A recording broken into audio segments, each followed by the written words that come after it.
quando o mar engole a terra. O oceano sempre foi um símbolo de infinitude, mistério e desafio.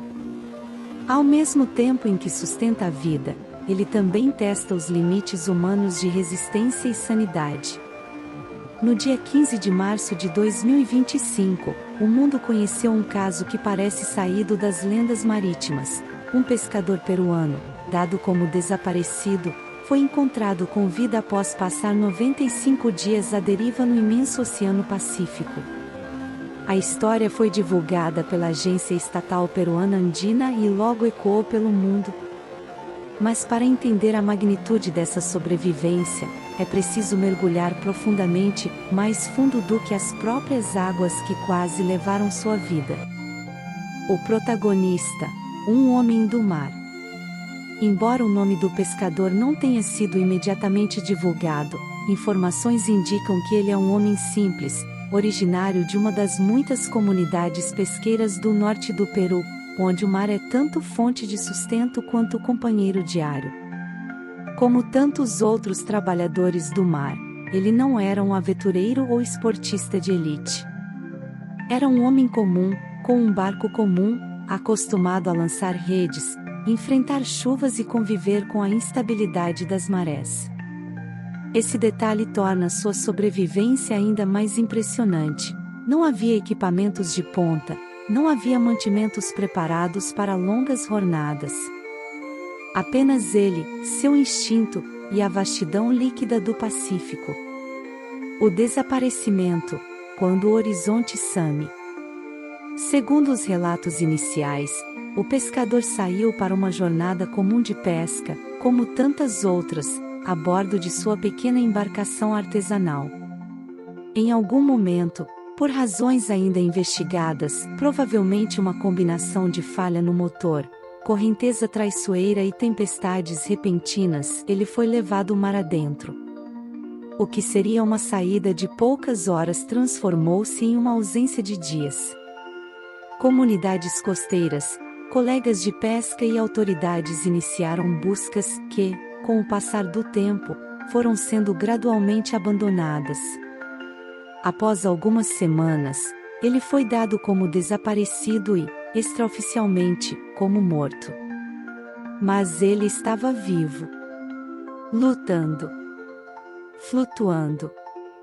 Esperando. O Pacífico, beleza mortal. O Oceano Pacífico, nomeado de forma quase irônica por sua suposta tranquilidade, é na verdade o maior e mais profundo oceano do planeta. Sua vastidão engole embarcações e desfaz qualquer senso de direção. As correntes marítimas do Pacífico Sul são fortes, irregulares e capazes de arrastar uma pequena embarcação por milhares de quilômetros. Para um homem à deriva, o Pacífico se transforma num infinito deserto azul, onde não há norte, sul, leste ou oeste. Apenas o céu e o mar, sem sinais de terra firme, sem vozes humanas, sem esperança visível. Os primeiros dias, do choque à sobrevivência. Os primeiros dias devem ter sido os mais confusos. O impacto da falha no motor, o afastamento gradual da costa, a percepção de que estava completamente só. Os sentidos humanos são condicionados ao movimento, à referência, ao tempo. Em alto mar, essas referências desaparecem. O sol nasce e se põe, mas parece sempre o mesmo dia. A sede e a fome são os primeiros inimigos. Em casos semelhantes, a sobrevivência começa pela racionalização extrema de qualquer recurso: água de chuva, restos de comida, peixes pescados com improviso, aveia crua, caso haja, até mesmo líquidos corporais. Há relatos históricos de náufragos que chegaram a beber a própria urina ou usar métodos primitivos de condensação da umidade para gerar gotas potáveis. A fome, quando prolongada, obriga o corpo a consumir sua própria gordura e, depois, músculos. O pescador perdeu peso rapidamente, mas parece ter conseguido capturar pequenos peixes, talvez usando pedaços de roupa como isca ou improvisando com ferramentas rudimentares.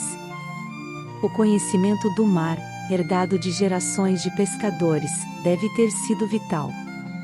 A solidão, o desafio psicológico.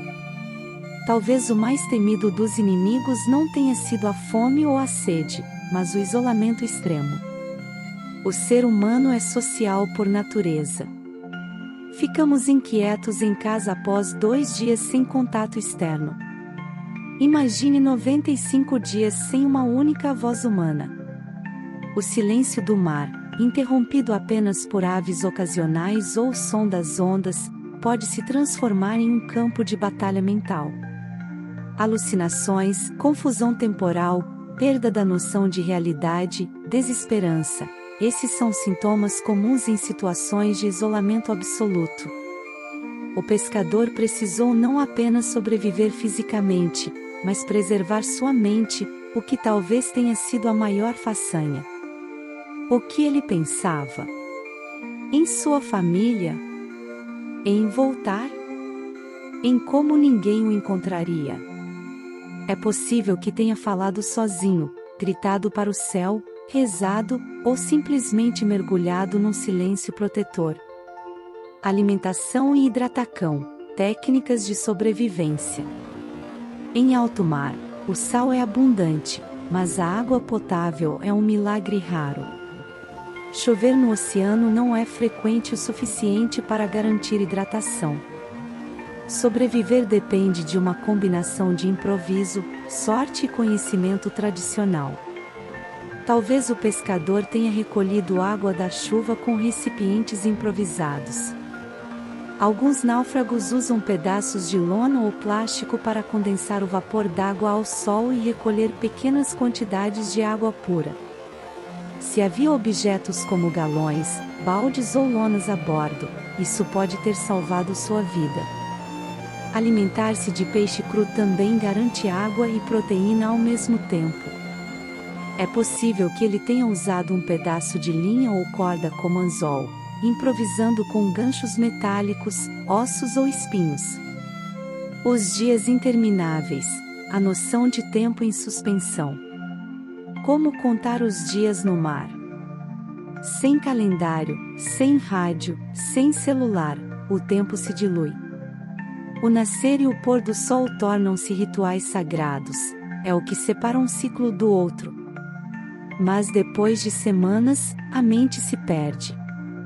Muitos sobreviventes de naufrágios relatam esquecer completamente quantos dias ficaram à deriva.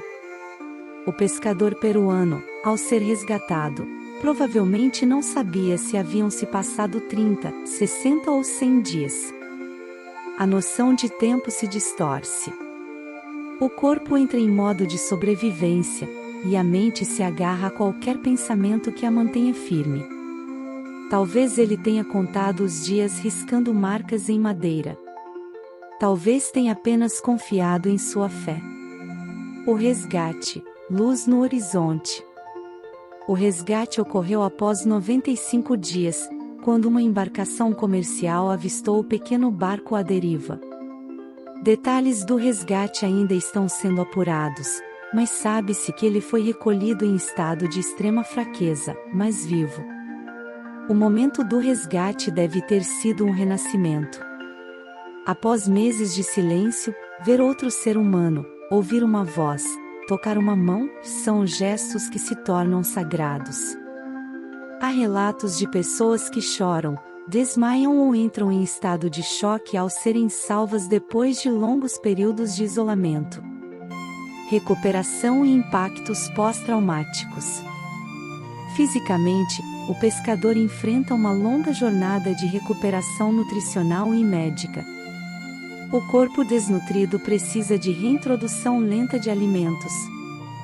Músculos atrofiados, pele danificada pelo sol e pelo sal, infecções, tudo isso deve ser tratado com cuidado.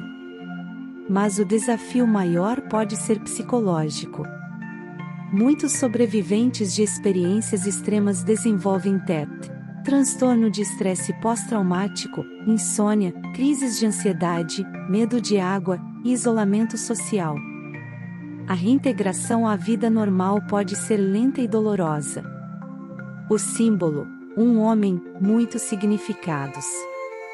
Este pescador se tornou, involuntariamente, um símbolo da resiliência humana. Sua história ecoa não apenas como um caso de sobrevivência, mas como um lembrete profundo da fragilidade e da força do ser humano diante da natureza. Ele representa a luta dos trabalhadores do mar, que arriscam a vida diariamente. A potência da esperança, mesmo quando tudo parece perdido. A conexão entre conhecimento ancestral e sobrevivência. A força de um corpo comum, de um homem invisível na sociedade, que enfrentou sozinho o maior oceano da Terra, e venceu. Reflexão final: e se fosse você? Imagine-se por um instante naquela embarcação. Sem sinal. Sem horizonte. Sem saber se alguém ainda pensa em você. E ainda assim, resistindo. Todos temos um oceano em nossas vidas, problemas que parecem infinitos, períodos de solidão, dias sem esperança. A história desse pescador é mais do que uma notícia, é uma metáfora viva de resistência. Ele não é um herói de cinema, não é um atleta, não é um personagem. Ele é um de nós. E sobreviveu. E por isso, sua história merece ser contada, compartilhada, lembrada.